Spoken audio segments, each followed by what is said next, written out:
Assalamualaikum warahmatullahi wabarakatuh. Bertemu lagi dengan saya Widya Berlian Al-Kalabi di Dialog Media Widya Indonesia. Kali ini kita akan bertemu dengan seseorang yang luar biasa. Beliau adalah salah satu tokoh wanita di Kabupaten Bogor, ya, di Pemkab Bogor tepatnya. Adalah Ibu Irna Yulistina dari DP 3AP 2KB dan beliau adalah Kepala Bidang PHPKA. Assalamualaikum warahmatullahi wabarakatuh, Teteh Irna. Waalaikumsalam warahmatullahi wabarakatuh. Apa kabar? Alhamdulillah. Sehat Teteh? Sehat. Teteh, alhamdulillah ya. Teteh, kita sekarang ini di Hotel New Ayuda ya, dalam rangka pelatihan gugus perlindungan perempuan dan anak. Itu diselenggarakan oleh DP3 P2KB. Nah, ini masyarakat belum paham. Ini kita apa itu yang dimaksud dengan DP3AP2KB?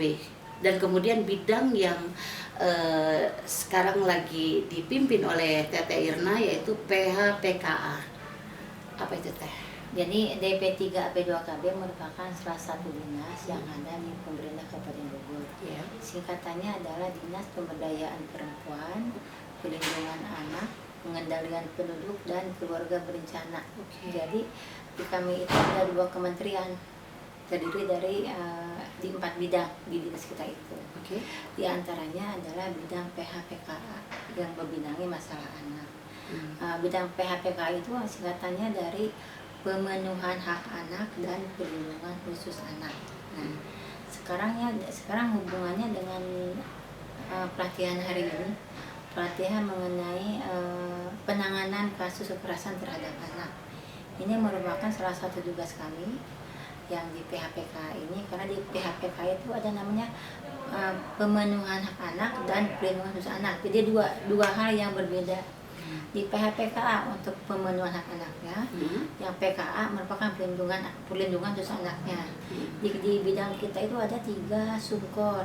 Satunya bidang PHPKA, yang keduanya bidang PKA, perlindungan khusus anak. Satu ke pemenuhan hak anaknya, kedua ke perlindungan khusus anaknya. Yang ketiga adalah subkor data dan gender, ya 3 subkor. Subkor ada 3. Jadi pemenuhan dan perlindungan itu 2 bidang yang berbeda. Tetapi lingkup itunya sama, satu kesatuan. Iya. Pemenuhan di sini maksudnya contohnya seperti apa Teh? Ini untuk anak itu kan usia 0 sampai 18 tahun ya. Usia kita ya untuk di Indonesia ya. Pengertian anak undang-undang itu kan 0 sampai 18 tahun termasuk anak di dalam kandungan. Seandainya hamil, positif itu sudah termasuk anak yang sudah mempunyai hak. Janin tadi ya. Janin itu hak di bidang kesehatan. Kalau ibu hamil itu berarti harus diperiksa gizi anak di dalam kandungan itu harus diperhatikan. Nah itu untuk pemenuhan hak anak itu ada di situ. Berarti hak untuk diterimanya hak kesehatan buat anak janin dalam kandungan ini. Semuanya jadi dari anak 0 sampai 18 tahun yang terdiri dari 24 hak anak. Antara lain apa itu Teh? Misalnya 1 hak anak itu ya, hak itu harus mempunyai akte kelahiran. Akte kelahiran. 2 anak usia sekolah kan akte kelahiran. Sekarang ditanya yang pertama akte kelahiran. Akte kelahiran. Ini siapa SKPD yang membidangi untuk akte kelahiran? Keterlibatan SKPD-nya di Dukcapil, terlibat di pemenuhan hak anak. Instansi terkait tadi. Iya, instansi terkaitnya itu. Kesehatannya, anak kan perlu vitamin, perlu diperiksa kandungannya ke posyandu, ke puskesmas. Siapa yang punya posyandu? Siapa yang punya puskesmas? Ada SKPD-nya Dinas Kesehatan, Dinkes. Iya, jadi kita ini sebenarnya masalahnya bukan anak dan perempuan tapi kompleks ya. Betul. Itu kan kalau anak itu keterlibatan antara pemerintah, masyarakat, media, dunia usaha terlibat dalam pemenuhan hak anaknya itu. Pemerintahan di antaranya itu hak anak, hak pendidikannya ke Dinas Pendidikan, kesehatannya ke Dinkes. Untuk punya akte kekayaannya berarti ke Disdukcapil dan sebagainya. Dia semua SKPD di Kabupaten Bogor terlibat dalam pemenuhan hak anak hak ini. Jadi itu komplikatnya. Ini baru tentang masalah pemenuhan hak anak. Di antaranya. Nah, Kak Irna, sekarang kita mau bahas tentang perlindungan anak. Tadi kan contoh-contoh pemenuhan hak anak ya. Sekarang perlindungan anak. Apa saja hak perlindungan anak-anak itu? Nah, Sekarang ke perlindungan khusus anak. Perlindungan khusus anak ini termasuk salah satu hak anak, ke PHA-nya itu. Iya, anak harus dilindungi kan, ke perlindungan khusus anak. Jadi PHA itu pemenuhan ke-24 indikatornya itu, di antaranya salah satu indikatornya adalah perlindungan khusus anak. Sasarannya siapa? Anak-anak yang apabila anak tersebut di antaranya ya terjadi kekerasan pada anak. Dalam rumah tangga? Apa di luar rumah tangga? Di dalam rumah tangga, di luar rumah tangga, di masyarakat. Namanya kekerasan kan di mana-mana. Bisa terjadi di mana saja. Mana tidak tahu sekali. tempat, tidak tahu waktu, siapa anak, kita nggak tahu juga. Dan di situ juga ada disabilitas, masuknya ke perlindungan khusus anak. Untuk anak istimewa. Iya, anak istimewa aja di situ.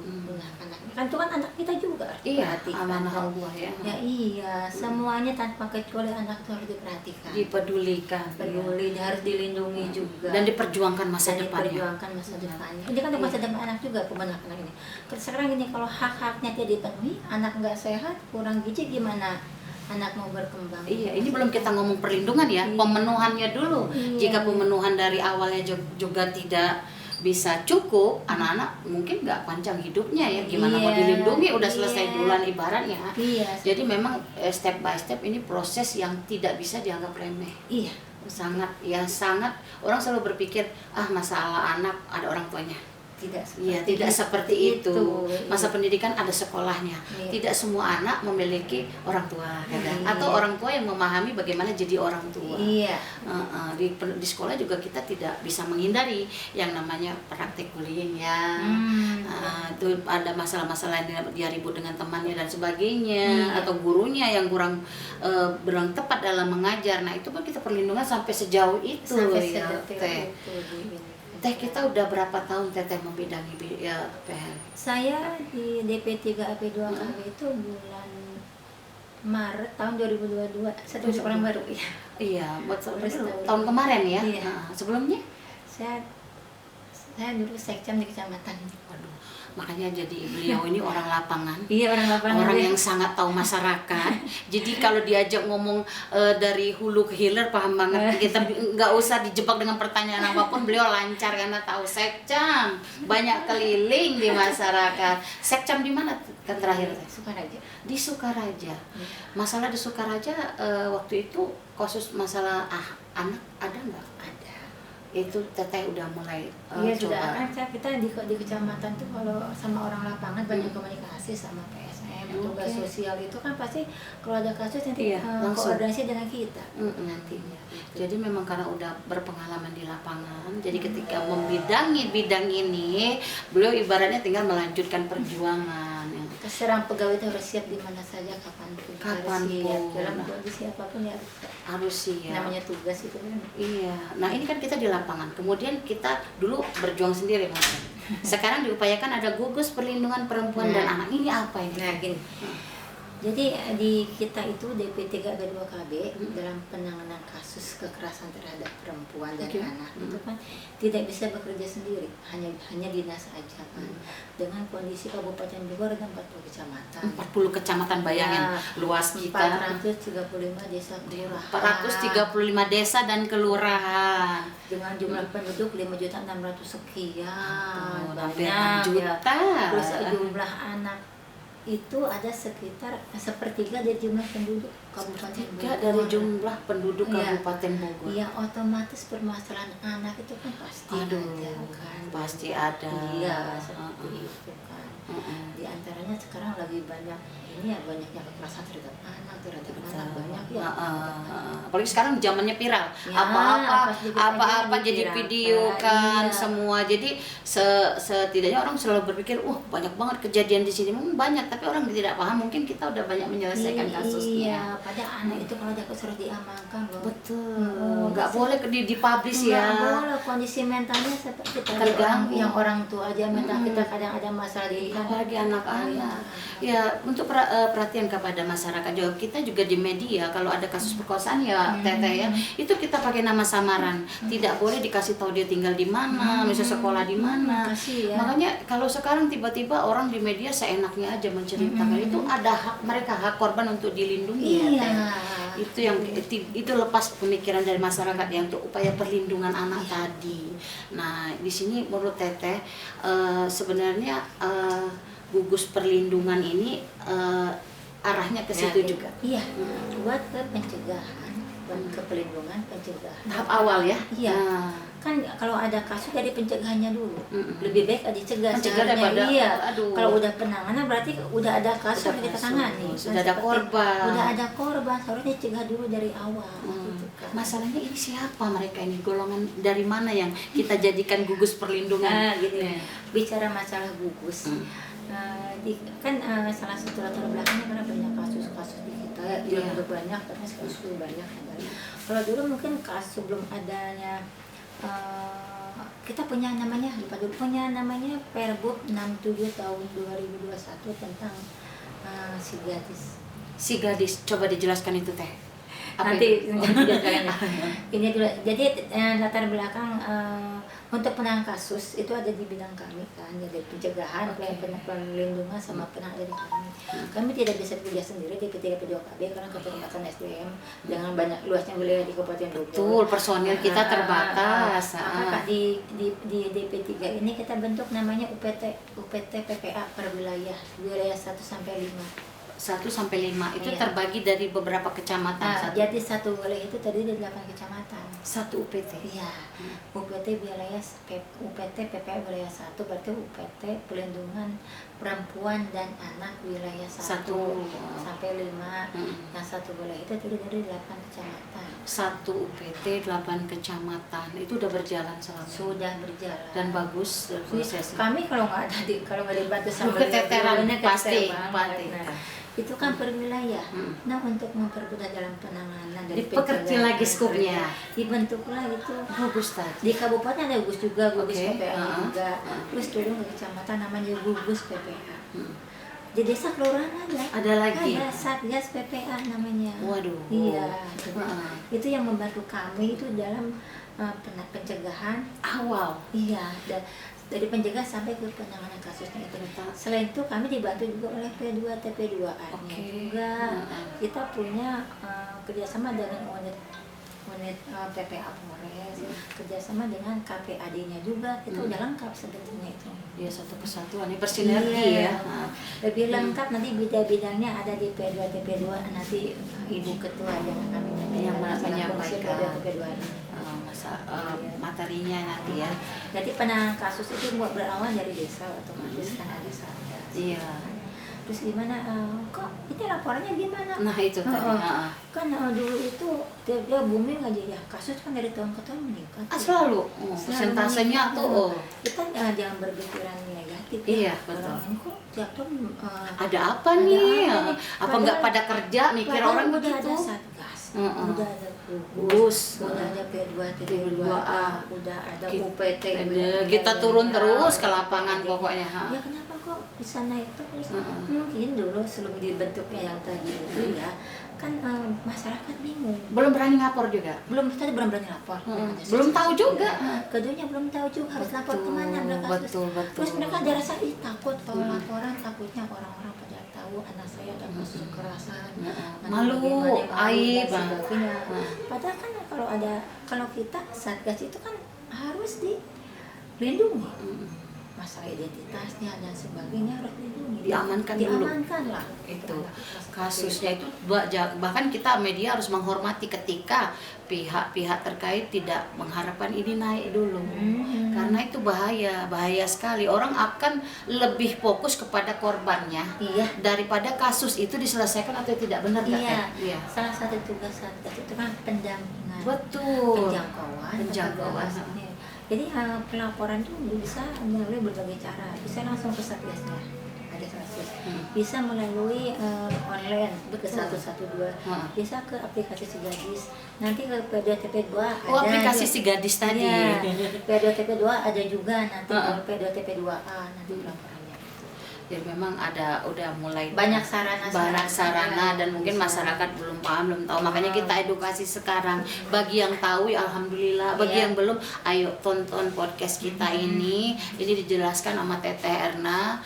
Bukan berarti kita mau memperlihatkan kinerja kita ya Teh, lebih pada kalau ada masalah alur kalian berada di sini. Iya. Ada Satgas, ada gugus perlindungan, ada PT2A, ada UPT-nya. ada UPT-nya. Ini gratis semua, pelayanan gratis. Dilindungi bahkan di antara Polres ya, Iya. didampingi. Pendampingan dan Jadi Polres ada PPA juga ya. Anaknya kita dampingi. Didampingi, ada hukumnya, psikologinya ya, psikolog ya.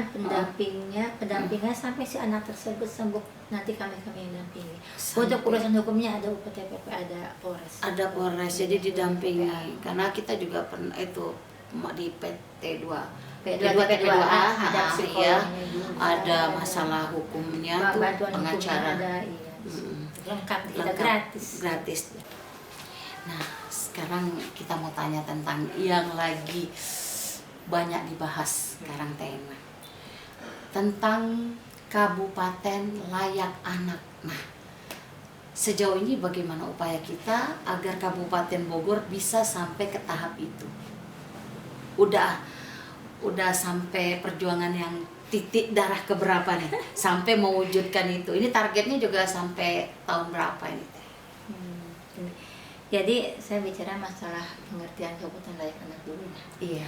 Kabupaten Layak Anak adalah kabupaten yang punya sistem pembangunan berbasis hak anak melalui pengintegrasian komitmen dan sumber daya pemerintah, masyarakat, dunia usaha yang secara terencana dan menyeluruh, berkelanjutan dalam kebijakan, program, dan kegiatan untuk menjamin terpenuhinya hak anak.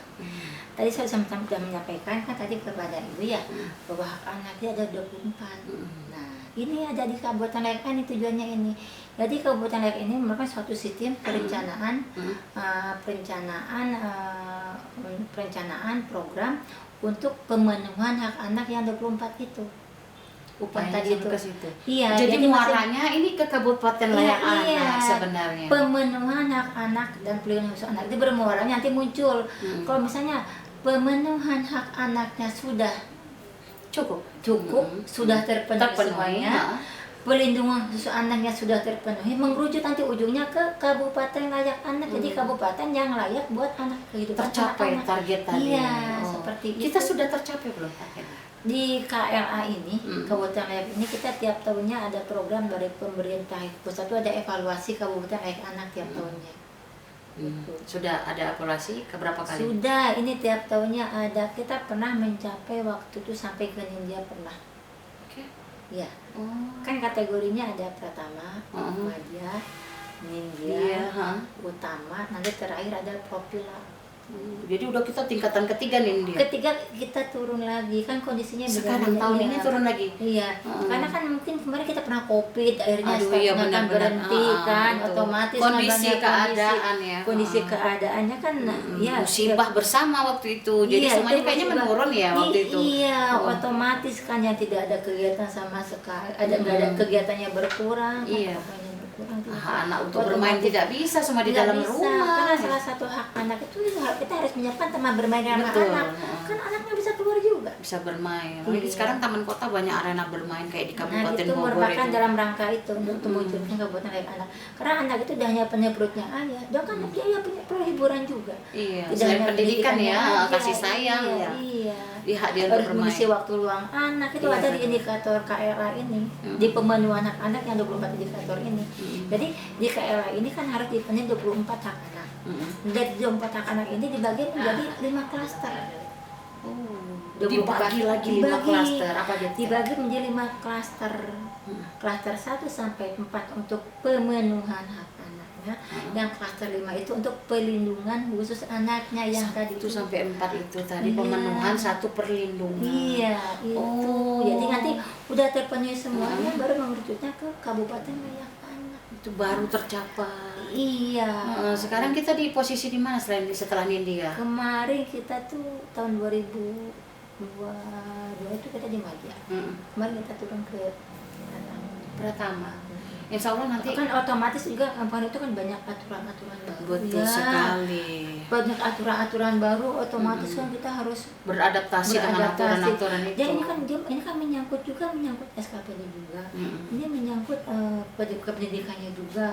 Menyangkut ada yang namanya program sekolah ramah anak, pesantren ramah anak. Nah itu masjid yang ramah anak, otomatis kan fasilitas-fasilitas itu kan harus dipenuhi. Iya kan harus bertahap kan, gitu dalam rangka mewujudkan yang itu. Jadi makanya KRA itu keterlibatannya disampaikan kan pemerintah, ya, dunia usaha, masyarakat dilibatkan kan ya KRA ini nggak bisa digandeng semua. Iya nggak bisa pemerintah sendiri. Nggak bisa jalan sendiri, nggak mungkin juga. Gitu. Kalaupun kita berjalan sendiri ada minimal ada yang memperhatikan, mengarahkan, memberitakan lah. Seperti kita media kan, gaungnya jadi ada, jadi satu kesatuan yang mengerucutnya tadi ya. Kabupaten Layak Anak. Oke, berharapnya nih Kabupaten Layak Anak ke Bogor minimal naik ke Nindya lagi ya penghargaannya. Kita target tahun 2024 maunya Nindya. Ini kan bekerja sama juga. Cuma semuanya. Tidak hanya pemerintahnya doang, pelaksanaan masyarakat juga karena kan lingkungan mendukung. Iya. Paling sulit untuk diajak kerjasama nih, jujur aja teh. Siapa nih teh kira-kira? Intinya semuanya bisa diajak kerjasama karena kita ada namanya semuanya bisa aja kerjasama. Makanya kita bisa mencapai kemarin ke Nindya, bisa sampai ke Madya, berarti udah kerjasamanya udah bagus ya. Tinggal penguatannya aja kita, karena kemarin itu ada beberapa ada yang baru lah, aturannya yang baru seperti apa kan kita perlu adaptasi juga kan. Sosialisasi tadi.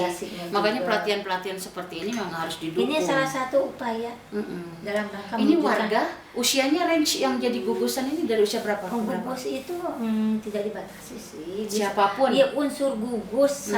Kalau di kecamatan gugus ya. Iya, oke. Di kecamatan gugus. Ketua gugusnya itu adalah Pasekca. Ya. Nanti di bawahnya itu ada dinas instansi terkait tingkat kecamatan. Desa gitu ya. Bukan kecamatan. Jadi aparatnya dulu. Iya, aparatnya dulu ada KUA-nya, ada polseknya, ada koramilnya, ada kecamatannya, ada puskesmasnya, ada UPT di Dukcapilnya, untuk keponakannya kan. Nanti ada tokoh masyarakat. Tadi ya kita bahas tadi. Iya, tokoh masyarakat, tokoh agama, tokoh pemuda ada di situ pendidik semua. dan sebagainya. Kan permasalahan anak itu bukan milik pemerintah doang, harus melibatkan semua orang. Seperti itu ya. Nanti di desa itu ada namanya Satgas PPA. Siapa ketua satgasnya? Adalah Sekdes, sekretaris desa. Kalau di kelurahan sekretaris kelurahan. Jadi sekcam, sekden, sekdes, seglur ya pokoknya itu. Sekretaris ini berperan sangat kuat di bawahnya siapa? Ada Babinsa, ada pentolannya lah ya di bidang itu aparatnya. Karang taruna atau masyarakat dilibatkan di sana nanti. Apabila terjadi kasus itu kan kadang orang pendekatannya nih ada bisa sama Babinsa, ada yang bisa sama tokoh masyarakat. Kan beda-beda cara penanganannya. Ya, nggak bisa. Misalnya seorang ini ada masalah, bisa kita sama bapak yang ini, yang kita libatkan di situ. Makanya ada RT RW-nya. Dia yang masuk dulu ke lini keluarga. Mungkin keluarga tidak mau terbuka, menutupin masalah. Nah, ini kita perlu orang-orang ini. Iya, makanya dilibatkannya berbagai ini. Paling daerah yang menurut Teteh paling harus banyak ya, yang banyak itu sekitar Cibinong. Kita tinggal di Cibinong. Betul terjadi itu Bojonggede, Sukaraja. Arah sana, arah barat mungkin Pamijahan. Yang jauh ya. Iya, yang arah ke sana. Itu kasus yang paling banyak terjadi kira-kira apa? Kekerasan seksual, pemerkosaan. Iya. Kebanyakannya anak yang masih di bawah umur. Dan punten kebanyakan apakah benar pelakunya orang terdekat? Orang terdekat, betul sekali. Orang harus hati-hati.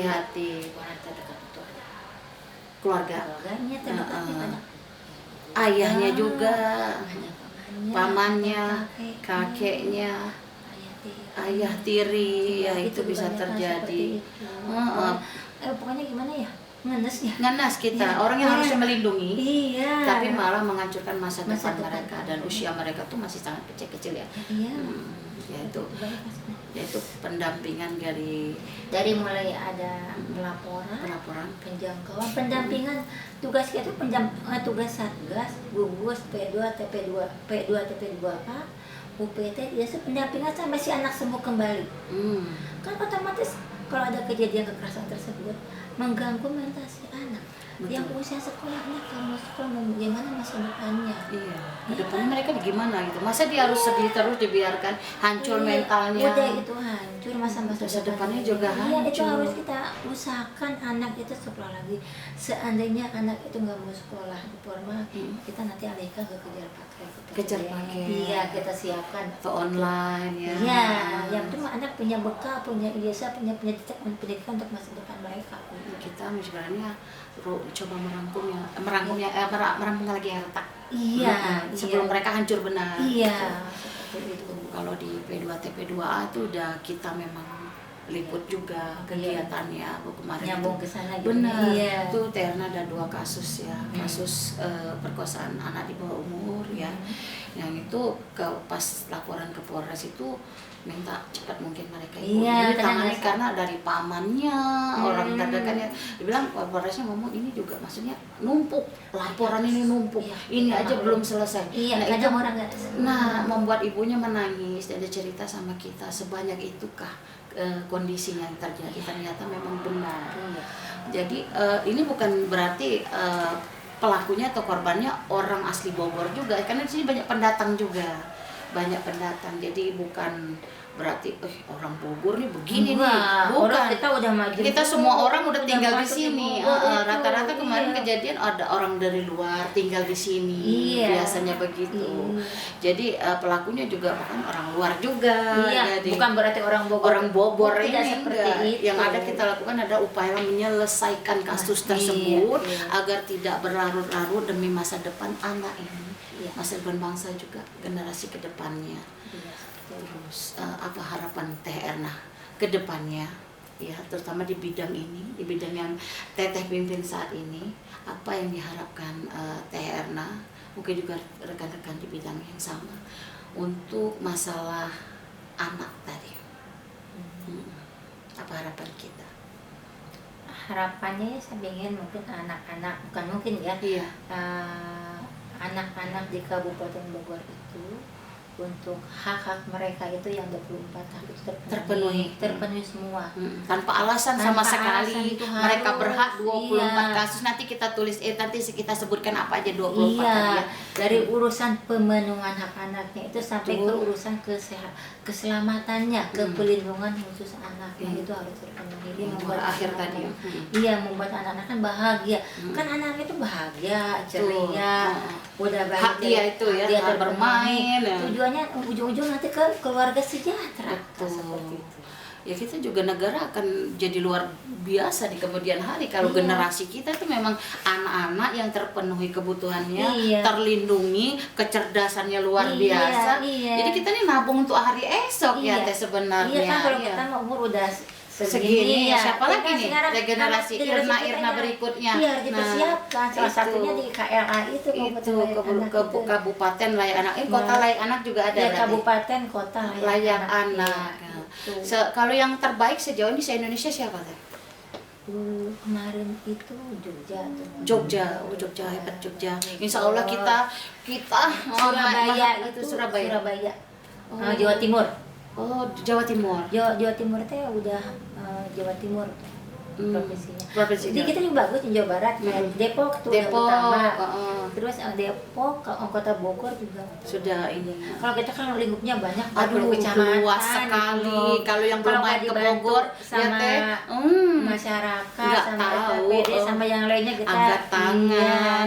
ASN kita cuma berapa? Seperti itu. Pendanaan juga nggak seberapa. Makanya melibatkan dunia usaha juga. Dunia usaha. Maksudnya ada sponsor dari pihak swasta yang peduli peduli dengan anak ya, gunakan itu yang produsen buku, sepatu sekolah, minuman kesehatan anak, susu dan sebagainya. Ayo dong gabung, main-main ke kantor beliau, Bu. Kapan sosialisasi bagi-bagi susu? Nah, misalnya Sebetulnya dunia usaha sudah banyak yang terlibat. kurang lebih ya. Kurang lebih sudah ada. Misalnya kan di tempat mereka berusaha di hotel-hotel atau tempat tempat mereka mereka tuh menyiapkan yang permainan yang ramah anak. Nah, itu upaya mereka. Iya, di lokasi mereka. Di lokasi mereka. Okay. Salah satunya adalah menyiapkan untuk sarana anaknya. Sarana bermain ya. Sarana bermain yang ramah anak. Gratis. Iya. Yang keduanya harus ada pojok ASI kan. Nah, untuk menyusui ibu-ibu. Iya, Kadang masa digabung sama bapak yang tempat ngerokok. Iya. Tempat ngerokok ada, tempat ibu ASI nggak ada. Nah, iya, hak perempuan itu untuk nutupin auratnya dan anak gitu. Nah, itu memang harus. Itu salah satu upayanya dari untuk secara personal dari perusahaan itu ya lingkup pribadinya itu mereka sudutannya gitu. Tapi kalau memang minimal itu udah ada upaya itu. Kedepannya kalau support yang lebih besar ya kita tunggu juga. Ya. Karena yang perlu kita perhatikan tadi ini adalah masalah bersama, urusan berjamaah, bukan hanya urusan beliau DP3B 2KB dan lain-lain yang lain-lainnya ya. Ini bukan masalah penghargaan, betul kan? Ya, bukan masalah penghargaan. Ini tanggung jawab moral, tanggung jawab moral kita bersama ya. Terima kasih Kak Irna udah menyampaikan begitu banyak pesan, edukasi. Kita jadi paham ini wilayah beliau ini apa sih sebenarnya, taunya singkatan aja saking panjangnya. Ya, masalah perempuan dan anak ya itu memang masalah yang banyak sebenarnya ya, rumit sekali. Nah, di skop terkecil beliau adalah anak. Nah, anak ini adalah cikal bakal generasi muda tadi.